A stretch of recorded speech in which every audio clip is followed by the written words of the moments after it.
Assalamualaikum warahmatullahi wabarakatuh.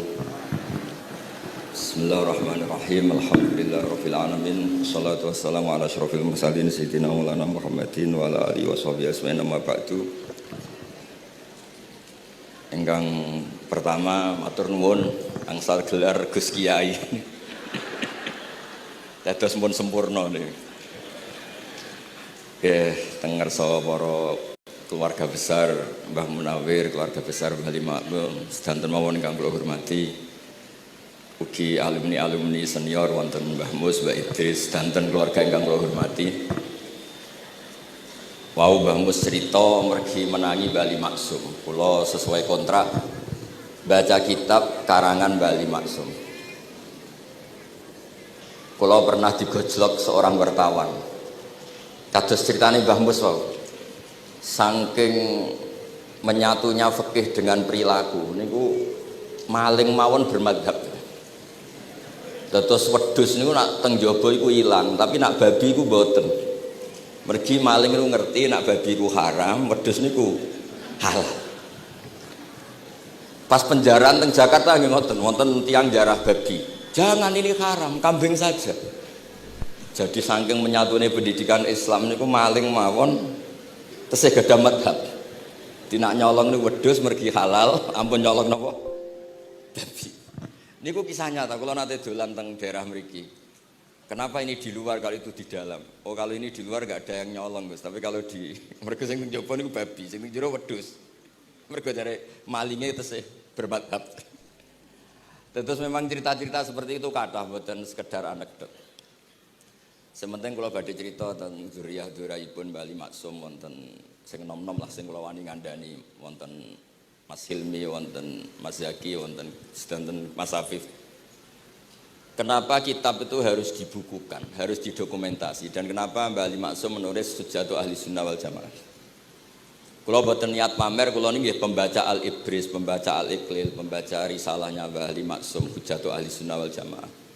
Saya juga baca buku-buku karangan orang-orang dulu, terutama tiang Indonesia.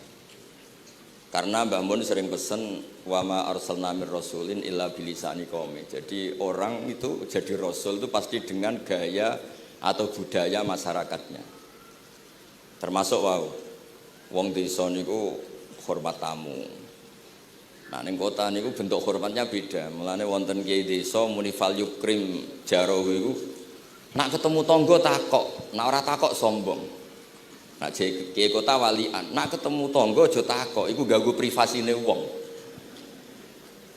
Dados makna ikram tetap, tapi implementasinya bilisani qaumi. Orang kota itu kalau sering ditanya itu mesti protes karena privasinya terganggu.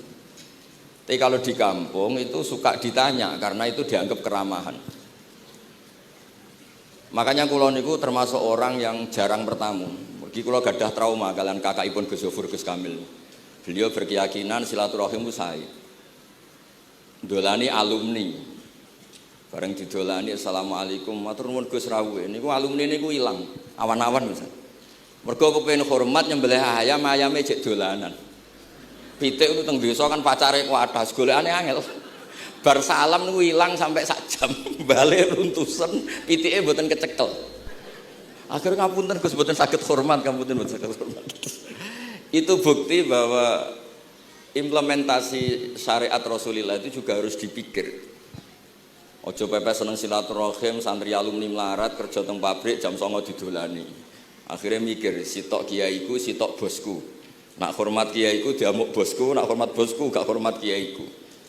Hal-hal seperti ini kemudian melahirkan satu kearifan setiap kiai di era masing-masing.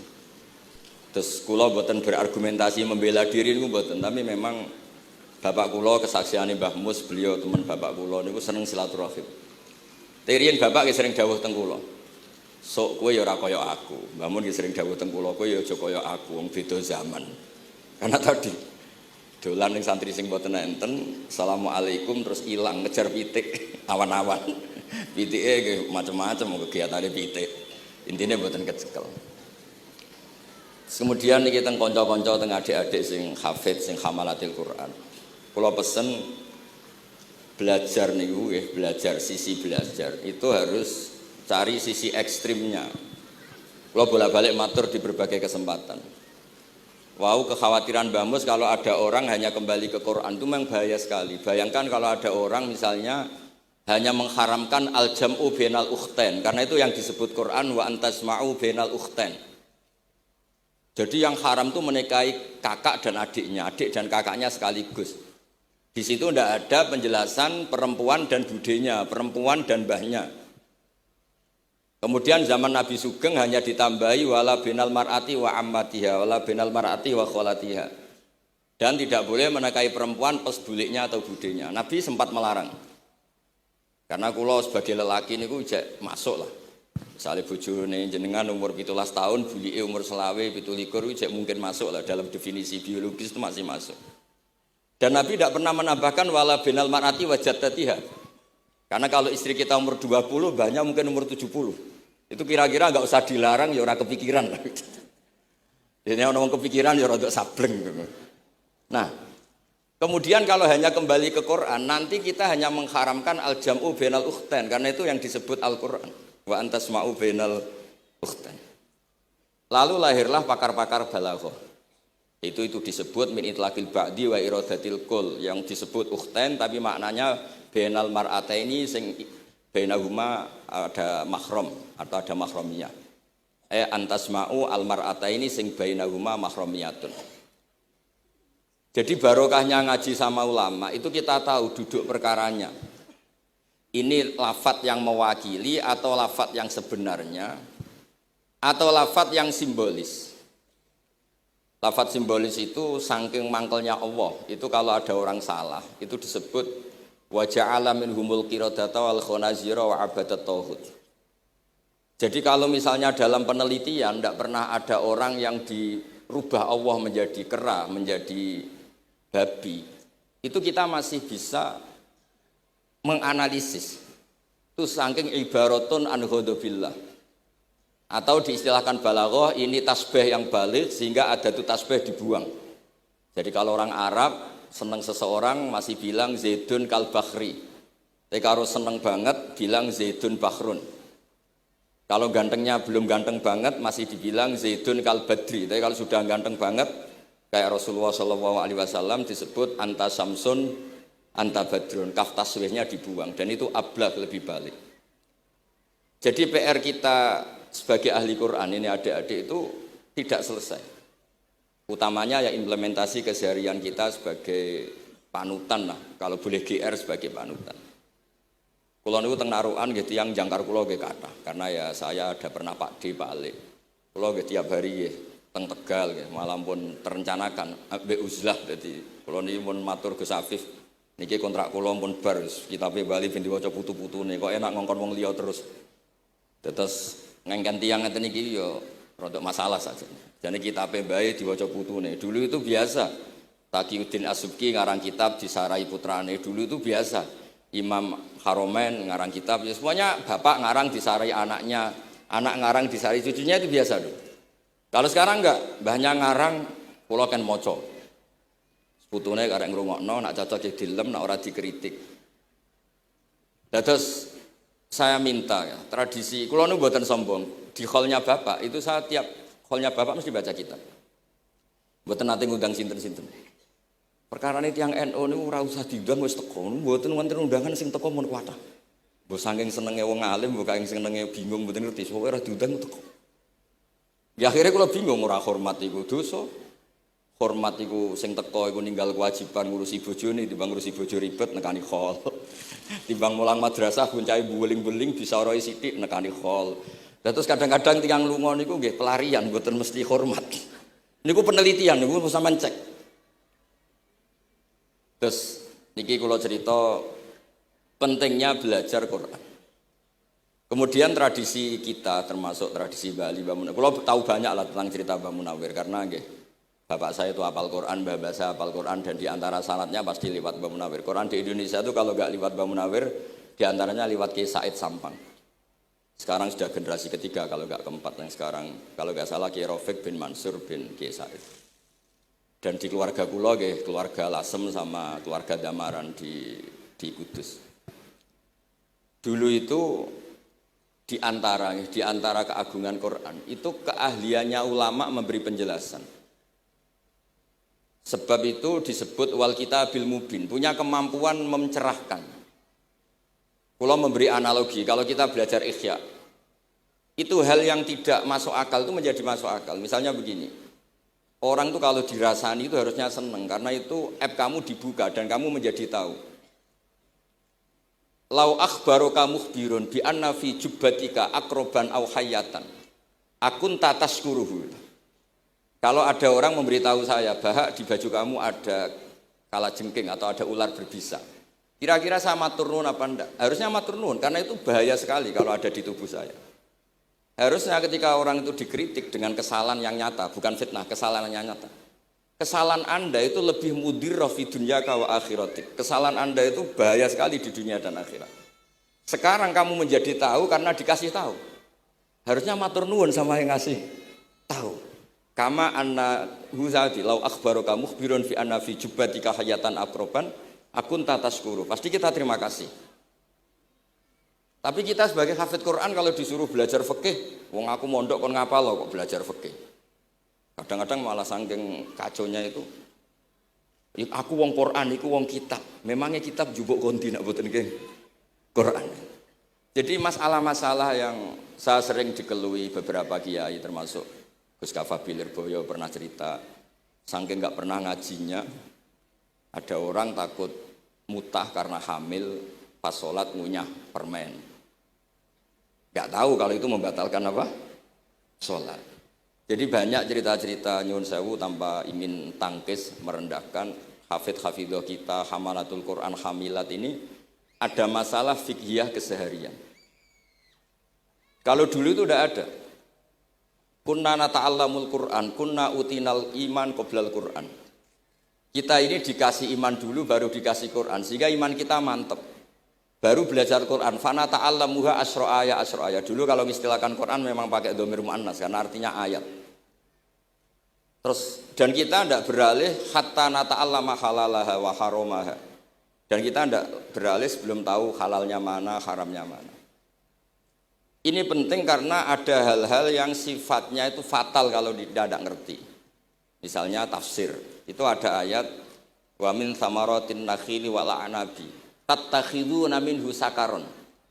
Ketika khomer belum diharamkan, itu masih Allah imtinan. Imtinan itu menyebut nikmat. Di antara nikmat itu disebut tattakhiduna minhu sakaron. Kamu itu kalau punya buah anggur bisa agak-agak ngefly dan itu bisa melupakan problem Anda. Kemudian ketika perang, itu orang Islam itu sadar, yang orang kafir itu agak sakau, agak sakaron. Kalah dia pede, yang orang Islam gak pede karena sadar.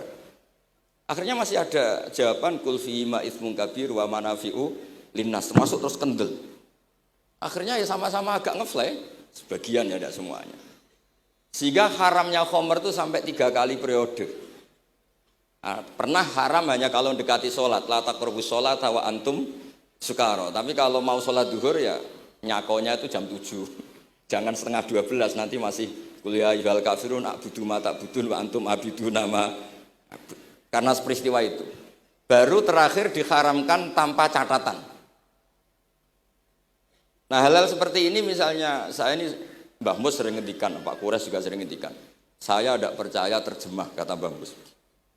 Ya karena kalau terjemah itu berdiri sendiri, ada ayatun mansukhoh atau ahkamun sing mansukhoh atau hukmun sing mansuh. Kebetulan anak ini belajar yang mansuh, dia tidak ngerti nasihnya, yaitu terus dipegang. Katanya memegang Al-Quran. Padahal hukum itu sudah diganti sama Allah Ta'ala, disebut nasah mansuh. Sehingga dulu kalau Sayyidina Ali ngecek beberapa masjid, ada guru atau ustaz, kamu pengajar Quran iya. Apakah kamu ngerti nasah mansuh? Enggak. Jawabnya Sayyidina Ali, halakta wa ahlakta. Kamu sendiri rusak dan kamu merusak orang lain. Nah, ketika di Kerapia itu ada Mbah Ali Maksum, Mbah Maimun itu sering cerita ke saya, dhisik iku hak Mbah Munawir saking kepingine santri Quran yang ngaji kitab. Iku kalau ada santri Lirboyo atau santri mana mulang muin itu Mbah Munawir ikut sebagai percontohan ben santri-santri itu seneng ngaji fikih. Terus kata Mbah Mun, saking kesemseme Mbah Munawir iku ambek wong alim, dilalah besanan wong alim. Dulu Mbah Zaini pernah angsal keluarga Lirboyo.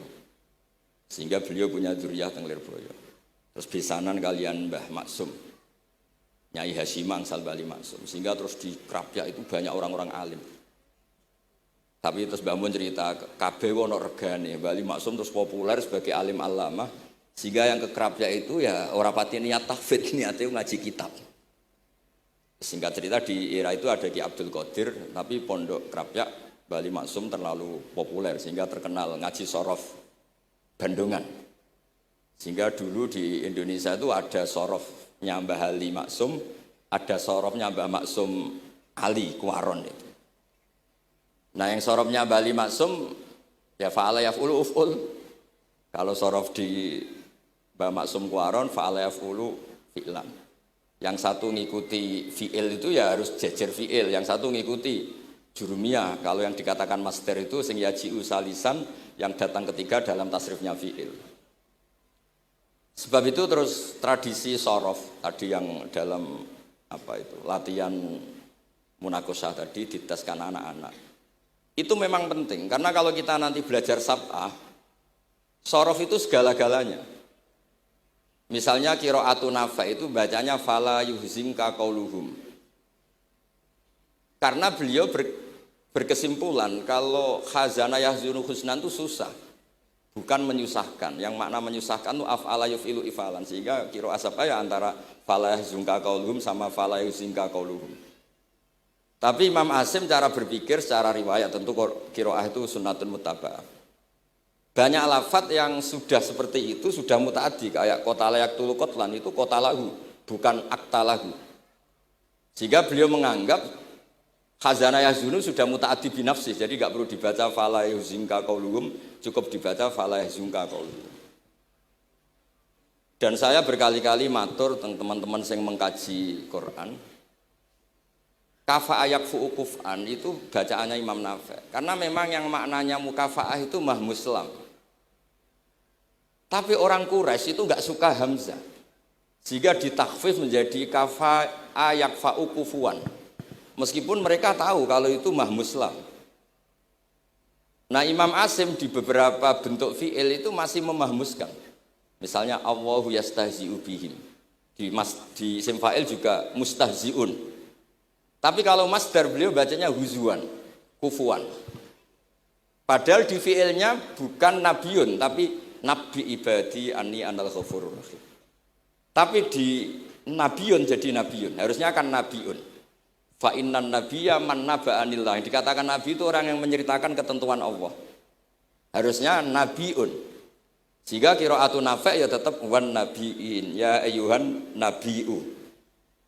Nah, berkahnya Mbah Munawir orang terus menjadi tahu qiraat sab'ah. Dan berkahnya Mbah Ali kemudian orang tahu duduk perkaranya. Kalau nabiun dari nabiun bimakna man akhbaro anillah. Dan terus berkahnya kalau saya boleh GR berkah Gus Gofur kula berkah ngeten-ngeten iki duka Kiai Peres napa Kiai Media iki mboten roh. Berkah ini terus kula ngomong terus. Saya tidak khawatir salah, bukan karena saya maksum ndak. Wong Islam pun pinter. Nak bener minallah, nak salah kok Gus Bah. Jadi kula niku madlum. Jadi penak wong Islam niku penak. Kula nu sering tahajud nak ndonga ya Allah, kula nu pede mawon nerangno Quran. Mergo tiyang Islam pun sae. Nak bener jare jenengan, nak salah kula. Lah nak kula sing salah nggih sederhana mawon. Kula abdun, kula kawula, kula nak ndonga nggih Rabbana dzalamna anfusana. Sebelum disalahkan orang juga saya sudah merasa salah. Wa akharuna atarafu bi dzunubihim khalatu amalan shalihah wa akharuna wa sayya. Mulane kula suwun kangkang mbak-mbak sing khatam Quran pede mawon. Bahwa yang Anda lakukan menghafal Quran itu sudah benar. Meskipun Anda tidak sempurna, misalnya Anda tidak paham, Anda tidak bisa melakukan. Hifdzu kalil Quran huwa al-hifdzullah. Kamu menghafalkan Quran itu sudah menjaga lafaz-lafaz Quran. Sehingga lafaz Quran tetap mutawatir, lafaz Quran tetap ma'ruf, tetap masyhur, sehingga ketika ada yang memasukkan Quran konangan. Tapi kalau yang hafid sedikit lam yablugh adadat tawatur, takutnya kalau ada yang menyalah, ada yang itu tidak diketahui. Di barokahnya hamalatul Quran sing aksar wa aksar itu kita terjaga. Nah, itu yang dimaksud Mbah Mus, Quran itu harus jadi budaya. Ning desa iku wong ra salat lah. dengar ada warung ayamnya tiren nggak disembelih itu tidak mau makan, haram. Padahal dia ini rasolat itu lebih dari haram. Tapi tetap nggak mau makan ayam tiren. Nggak sholat disuruh makan babi ya nggak mau, haram. Sampai tadi yang nyolong saja milih wedus bukan melkeng babi, karena babi itu haram. Dan saya pernah digojlok sama wartawan, Pak Bahak, wah fikih Indonesia itu hebat, sampai maling saja masih pakai fikih itu. Jadi kalau nyolong itu milih yang halal bukan yang haram. Bon niku bentuk hormat kula teng keluarga Mbah Ali, bentuk hormat kula teng Mbah Mus teng sedanten keluarga niki kula badhe maos kitabipun Mbah Ali. Kula pancen pengagum kitab-kitab yang dikarang orang Indonesia. Mereka kita anggap niku lebih aplikatif lah, karena dikarang orang yang trauma dengan Indonesia. Kemudian setelah trauma ingin membenahi Indonesia. Misalnya jenengan ngertos sesajen, mbok haramno iku tradisi, mbok barno iku sawangane kok dekati sirik ning pinggir wit gede. Akhirnya dimodifikasi wis mangan-mangan, kumpul-kumpul tapi tahlilan. Lah masuk tahlilan la ilaha illallah barani kalimatu syirkin. La ilaha illallah itu kalimatu syirkin kalau dilafatkan di bawah pohon. Terus piye logikane ku piye? Kalau bolak-balik matur. Hadil kalimah sara bihal kafiru mu'minan. Fa kaifa saral mu'minu kafiran juga bihadil kalimah, itu logikanya enggak ketemu. Orang yang kafir puluhan tahun saja sekali melafatkan la ilaha illallah Muhammadur Rasulullah qul lil ladzina kafaru iyantahu yufar lahum ma qad salam. Selesai, sara mu'minan. Bihadil kalimah. Kemudian kalimah yang sama ketika kita baca dianggap kita ini kafir, juga bihadil kalimah. Akhirnya dengan modifikasi khas Indonesia, kearifan Indonesia, tetap sesajen tapi tahlilan. Tetap melakukan hal-hal Jawa tapi dimodifikasi menjadi Islami. Kalau kita misalnya orang modern nggak ingin mengganggu orang lain yang kita tamui, gampang dalilnya. Ada ayat la tadkhulu buyutan ghaira buyutikum. Kamu jangan sowan ke orang lain atau dolan ke orang lain. Hatta tastanisu. Ukurannya bukan salam dulu, bukan hatta tusalimu, hatta tastanisu. Jika kamu merasa nyaman, kamu bisa ngukur tingkat akrab kamu. Kamu bisa ngukur jamnya orang itu. Kamu bisa ngukur kebutuhan orang itu. Butuh saya enggak? Kenapa mertamu pengen kei duit bebas jam? Atau kamu orang cantik yang kamu tamoni sing seneng kue bebas jam? Tapi aku apa nagih hutang. Mertamu orang yang kamu tagih itu mesti kamu dianggap problem. Atau mertamu orang yang enggak akrab di jam istirahat, tentu kita dianggap problem. Makanya ukurannya Quran tuh hatta tastanisu, kamu merasa nyaman. Istiqnas itu nyaman, enjoy. Kayak saya dolan di Besofur kan akrab mulai kecil teman saya. Mungkin bisa ngabaikan jam. Jadi kalau saya dolan di kiai yang enggak kenal saya, mungkin kedatangan saya dianggap problem karena di jam tertentu. Saya harus mikir, kayak apa hebatnya Quran ketika bikin aturan la tadkhulu buyutan ghaira buyutikum hatta tastanisu. Setelah nyaman nggak apa-apa waktu salimu, jangan salam dulu. Istiqnasnya nggak kena, salamnya geger. Akhirnya banyak kiai keselak. Assalamualaikum pas makan, nggak dijawab. Assalamualaikum. Nah hal-hal seperti itu harus santri-santri ini kalau niat ngandani lari-lari, bukan niat ngandani kiai-kiai, harus waqafil qalb, harus warrasikhuna fil ilm. Tahu betul kualitas hatta tastanisu. Kamu itu merasa nyaman istiqnas. Kemudian rasa nyaman ukurannya apa ya? La dororo wala diror. Kamu tidak ganggu diri kamu sendiri, juga gak mengganggu orang lain. Sehingga setelah itu semua baru watu salimu ala ahliya. Nah andai kan kita, ya tadi Dawe Mbah Mus, kita semua sudah seperti itu. Kalau bertamu di orang ya kita ngukur tingkat akrab kita, tingkat dibutuhnya kita. Sehingga di tradisi NU itu ya dolan kiai pendak diundang karena itu pasti diinginkan. Wong kula nate diceritani pernah misanani Mbah Mun. Kula nate Gus ditiliki Mbah Mun mboten seneng. Kena apa? Beliau pas khutbah Mbah Mun rawuh delalah Mbah Mun jarak salat ning saf awal. Bar niku tiyange meruntus meriang. Karena khotib tuh harus naik ke mimbar kudu ngandani takwa usikum wa nafsi takwa. Teng isore niku Mbah Mun. Walhasil terus loro terus wan yai. Mbah, nak dolan nggih dikira-kira, ampun pas Jumatan. Semenjak niku Mbah Mun Mbah Sahal niku nak Jumatan teng mburi. Mbah Sahal niku kalau Jumatan itu sudah komat gelar, beliau keluar dari mobil serenane niku. Miyos terus salat terus kundur. Kalau dulu janggal iki wong alim alama nak salat kok mburi. Ternyata itu enggak ingin jadi problem bagi khotib. Jenengan iso bayangno khutbah teng ngarepe Mbah Mus, terus kula munggah ngeten nyekel tongkat, usikum wa nafsi fi taqwa. Terus apa ya? Akhirnya terus kula niku kan jare wong akeh, mbotenan Bu. Jare wong akeh rada iso ngaji. Kula nek Jumatan niku guri gara-gara diceritani niku. Ternyata khotibe ge cerita kula, matur nuwun Gus, pokoke nek pas Jumatan aja ketok. Dianggap musibah, kedatangan kula dianggap musibah. Nah, hal seperti itu ya ukurannya gampang, kata napa? Tastanis. Pun niki kula mau terakhir niki, Pak niki Gus Ilmi, Gus niku sing Gus Hafiz pokoke sing waris-waris. Niki cerita kemaranipun Mbah Ali Maksum ngadepi firqah-firqah kelompok-kelompok sing mboten jelas nih. Oleh ngendikan niku kula masih ingat karena saya khatam kitab ini itu 2 kali. Nggih khatam tenan maksudnya kula sinaoni terus padanan dalil yang beliau sebut tak cari sampai ketemu, bener-bener kalau cari, ya saya ulang lagi, dalil padannya kalau cari, terus emosi-emosi beliau juga tak tulis, karena beliau di antara yang diceritakan itu sampai ngendikan, wahal bi jununun, kata beliau, apa saya ini sudah gila, ketika saya fatwa, misalnya orang nggak boleh ziarah Rasulullah SAW. Itu artinya menghalangi orang ketemu nabinya. Makanya bener Mbah Mus tadi, ada orang tuh debat, wiridan itu sunat atau ora? Dalile piye? Terus ada orang yang provokasi gini, kamu dikatakan bid'ah setelah sholat gak wiridan, kowe iku ben ora nyebut Allah. Terus kepikiran matur kula, wis Agus bar sholat itu pokoknya aku wiridan. Cek bid'ah cek ora, wong kok ora oleh eling Allah. Wis gak usah dalil-dalilan. Tadi pertama diprovokasi, wiridan model ngono iku ora ono sanate, ora ono hadise. Singkat cerita seorang ini meninggalkan wiridan. Terus ketemu orang NU yang kebetulan rapati iso ngaji tapi pinter logika.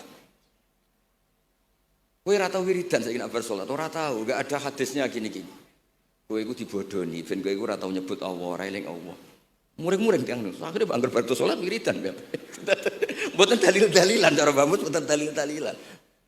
Lah niki nah cara Mbah Maksum istilahno betapa kaconya orang sing yahulu bainahu wa baina nabi, memisahkan orang itu dengan nabinya Muhammad sallallahu alaihi wasallam. Kata Mbah Ali, walazima kadzalik ayyakuna ulamaul Islam min awali hadil ummah ilal yaumi fi khata'in azim. Haitsu annahum ya'taqiduna fi kutubihim ad-diniyah al-abwab wal fusul yadhkuruna fiha ziyaratahu sallallahu alaihi wasallam. Kata beliau, wa inni bima ahmidu min laqabi kiai amuru wa usaddidu fil amri kullu mu'minin ayasudda rahlahu tariklahu ila ziyarati. Jadi beliau sendiri di sini juga dan saya atas nama sudah diberi gelar kiai memberi fatwa begini. Jadi di kitab Sajaratul Ma'arif itu ada babu dzikri rajul manaqiba nafsi. Orang itu kadang harus sombong menyebut kelebihannya sendiri. Kayak Nabi Yusuf ngendikan inni hafizun alim. Nabi Sulaiman juga ngendikan wa utina min kulli syai'. Itu bukan sombong, tapi cara beliau untuk memaklumatkan. Saya belum pernah merasa ahli tafsir. Tapi kan kita khawatir kalau ada tafsir yang cara Mbah Mus tadi kiai produk sendiri. Akhirnya kalau mau tafsir, saya pernah ngaji Mbah Maimun, ngaji Bapak. Saya baca kitab Al-Ibris, baca Al-Iqlil, baca terjemah Kemenak, baca terjemahnya Pak Quraisy, baca terjemahnya Imam Sa'rawi. Baca banyak lah yang saya baca, termasuk membaca kitab-kitab dulu mulai tafsir Tobari, tafsir apa saja yang saya bisa tak baca. Bukan karena saya merasa tahu enggak, tapi kayak apa umat ini kalau dapat ilmu dari orang yang tidak kredibel. Kalau misalnya itu sombong, nah sekarang dokter gigi juga nulis, dokter gigi, dokter jantung. Itu kalau enggak nulis ya enggak tahu kan barokahnya. Makanya kalau suwon santri-santri misalnya jenengan ahli takrib itu semua untuk rumah. Ahli takrib medium. Spesial bab ibadah. Nanti yang enggak pati pinter ya spesial mandi junub, enggak apa-apa. Yang penting orang tahu kamu keahliannya di mana. Daripada kamu enggak memaklumatkan, kemudian ada orang lain yang enggak pernah ngaji memaklumatkan seakan-akan paling tahu Islam. Terus menjadi mahatus soal, menjadi marhalur rijal. Kayak apa? Islam mau dikemanakan? Semua ulama dulu biasa ngendikan ma adkhaltu fi kitabi hadza illa shahih, kata Imam Bukhari.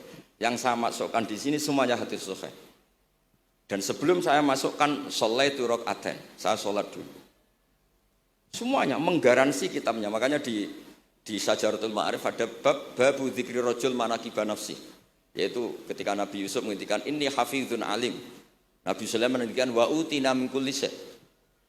Wal anbiya kulluhum yaqulun inni lakum nasikhun amin. Semua nabi pasti maklumatkan diri inni lakum nasikhun amin. Saya ini penasihat terbaik, nasihat yang bisa dipercaya.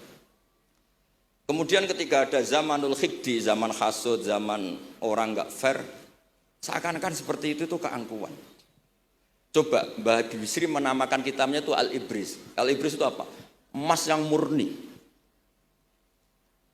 Makna saya cari di berbagai kamus, maknanya Al-Ibris itu emas yang murni. Kayak apa? Semua kitab juga dinamai dengan nama-nama keren. Al-Iqlil, Al-Ibris, Fathul Bari. Jadi enggak apa-apa. Kayak ini juga dinamai Hujjatu Ahli Sunnah wal Jamaah, argumentasi mazhab Ahli Sunnah wal Jamaah. Kalau teruskan sampai beliau ngendikan wahal bi jununun hatta usdira amri lil mu'minin alla yazuru rasulahum wa waliya ni'matim alladzi lahu fi unuqi kulli mu'minin minna. Masa saya ini menjadi gila karena menfatwakan orang Islam itu enggak perlu ziarah ke Rasulullah sallallahu alaihi wasallam. Terus kata beliau la yadri madza yaf'al annahu yaqulu baina ibadillah wa baina rahmatillah fa innahu sallallahu alaihi wasallam rahmatullah lil alamin fal ya'rif dzalik ulaikal maniun liya'lamu fi ayyi mauqifin hum. Terus Mbah Ali itu juga yang katanya seneng guyon, kula mboten menangi Mbah Ali tapi nate pirsa nate ngertos pas beliau rawuh di mbah saya di Pernambah kula teng ngene Al Wahdah teng Lasem. Di kula kecil tuh menangi Mbah Ali, menangi Mbah Hamid. Karena Mbah Hamid itu masih sepupu mbah saya. Semua yang di sini juga masih keluarga saya, sama-sama Bani Abdul Aziz.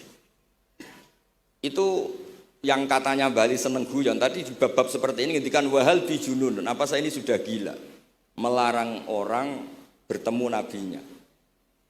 Kemudian mereka berdalih takut menuhankan nabi itu tidak akan terjadi. Kata kitab Ithaf hadil ummah maksumah. Umat ini akan dijaga Allah, tidak akan menuhankan Rasulullah SAW kayak kaum Nasrani menuhankan Isa. Kata kitab Ithaf bibarokati sighotis sholawat, dengan barokahnya sighot sholawat. Beliau ngendikan wan nabiyyu sallallahu alaihi wasallam wa in jalla qadru muhtajun ila rahmatihi ta'ala. Sighot sholawat itu kan unik. Allahumma, Allah itu Tuhan, sholli ala sayyidina Muhammad. Hadzal nabiyyu wa in jalla qadru muhtajun ila rahmatihi ta'ala. Jadi kita mengekspresikan mahabbah bahwa Nabi itu ahabbul khalqi ilallah. Di saat yang sama kita tetap bilang Allah yang Tuhan tolong selalu beri sholawat dan rahmat ke Rasulullah. Berarti duduk perkaranya tetap Allah sebagai Jalla Jalaluh, Nabi apapun mulianya abduhu wa rasuluh.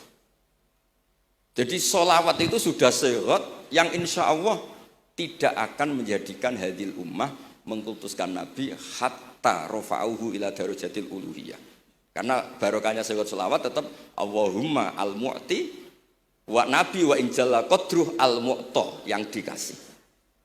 Jadi hadis syarat itu sudah syiwatul tauhid, syiwatul mahabbah, syiwatul alaqah baini wa baina Rasulillah sallallahu alaihi wasallam. Kayak apa hadil ummah? Ya tapi tadi bener dawe Mbah Mus. Nerangno ngene iki bagiane kiai ning desa ora usah diterangno wis sholawatan. Jadi kepenak ora usah dalil-dalilan wis sholawatan.